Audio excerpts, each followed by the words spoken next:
All right, everybody. Today we're going to be taking a look at process analysis and improvement, and particularly we're going to learn about what is process analysis, the concepts of it, how do we apply it, and how is it used in businesses, as well as how can we improve the business? How can we use process analysis to create a significant difference that will positively impact not only the profit that the company derives, but also perhaps the efficiency, the effectiveness, the customer satisfaction that is created upon the business endeavors. So let's take a look at the basics. So, what is process analysis? This is a good question. Well, basically, in order to describe process analysis, it's basically a diagram that describes the process to completing a product or service. And this allows individuals to comprehend such concepts more intuitively and more simply.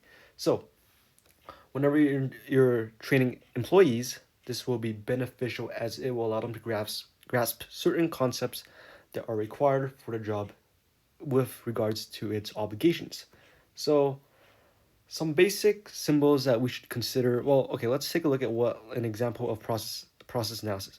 So let's just say we're drawing like a process, right? Let's just say you're driving a car. Well, the first step is to turn on the engine.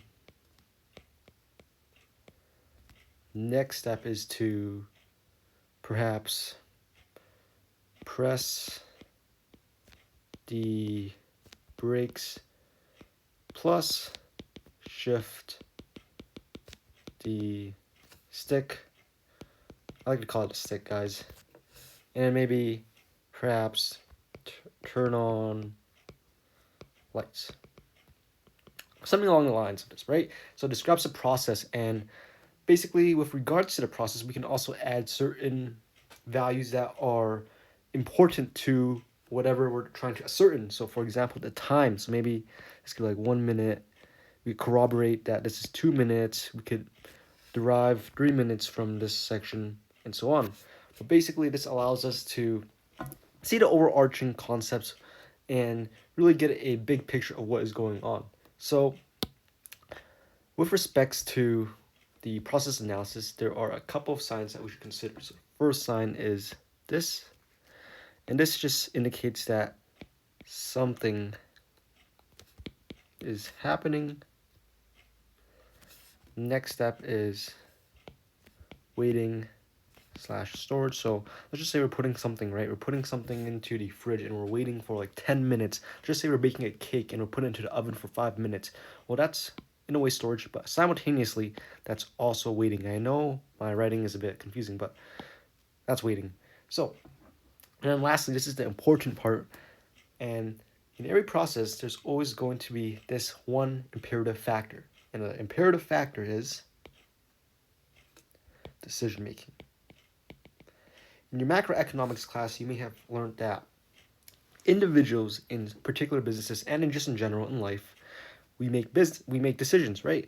We make decisions in life all the time, whether that be good or bad, right? We want to make very rational decisions. And so we want to make rational, prudent decisions that are in a way not adverse to our future and our profits and our triple bottom line.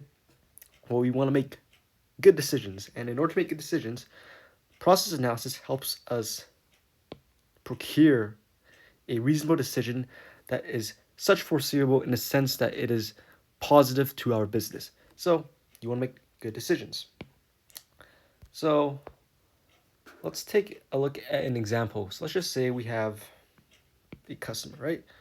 Customer buys, makes an order. Let's just say the customer makes an order or places an order. Well, basically we have raw material here. I'm gonna call RM, and that's basically what we have waiting slash in the storage room, right? That is in the storage room, and so when a customer buys it, basically what we do is that we take that raw material, and let's just say this is food, and we cook the food, right? Once we cook the food, we, and I know this sounds not like food, but we assemble And so after we assemble, we obviously ultimately deliver it. So that's the concept of it, right? It's not that bad in the sense of understanding this whole intuitive concept. So, of course, we can always add relevant details pertaining to the process analysis, right? For example, it might take 3 minutes to cook the food. It might take 1 minute to assemble the food, and perhaps it might take 2 minutes to deliver the food, right? And yeah, that's basically the entire overarching concept. So another example I could give you is, let's just say we are at a Canadian Blood Service, right? And we need to ascertain whether a certain individual is eligible to donate blood, because certain individuals are not eligible, right? Maybe they might have a adverse effect on someone's health, and so as a result, we cannot use their blood. So basically what we need to do is we can make a simple flowchart. So let's just say they record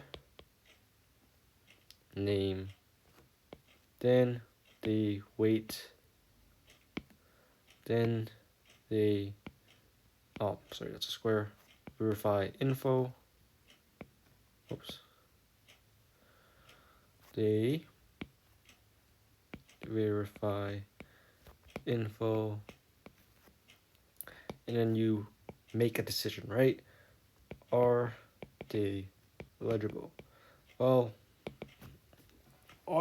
what process analysis allows us to do is it allows us to improve certain elements to make the process entirely efficient, so that we can speed up the process and have more productivity going, right? So basically what I'm trying to say is that not every process analysis table is always going to be perfect, right? We can always improve it. So whenever we're given a process analysis, you always want to continuously ask yourself and consistently ask yourself, can this be improved? Can we take certain processes and eliminate it? Can we put it in the beginning, etc., right? So that's the main case. And yeah, that's essentially the whole entire process of process analysis. Thanks for watching.